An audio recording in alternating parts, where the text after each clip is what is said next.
barnoota jechuu akka inni itti beeku. Qoricha biyya kana keessaa akka ati gabbaaftu yoo hojjetan barnoota ta'a. Fakkiidhuma gabaabduu meedisinii yoo fudhatte inni maastaawoqiyaa faranjiitii bara. Doktorri fete yoo dhufe makkanniisa biyya keenyaa kenni ni taasisuu hin beeku. Makkanniisa Ameerikaanii qorichi kan Jarmanii gaariidha jedhee barreessinaa kennuudha.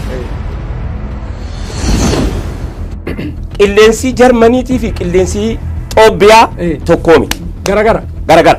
Muka asii ta'u achitti hin kalqine. Ayyee askootti.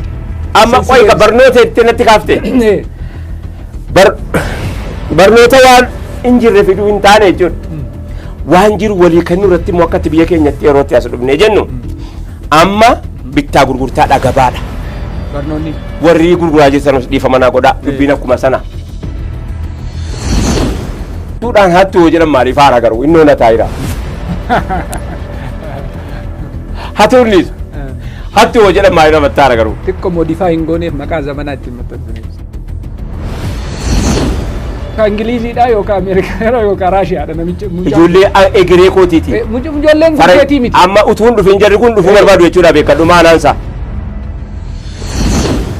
Ballilleen haasofnilleen loqoodnilleen akshiniin ittiin mul'atulleen raawwiin isaallee argitu. Kan ijoolleen kuyyamoo kan nama biraati sadarkaa ittiin jedhu. Eessa ergachaa jirra? Eenyutti ergachaa jirra? Maal nuuf iddoo haa dhuftuuf ergachaa jirra? Dhiisuun cinqii. Akkamitti dhiisnas?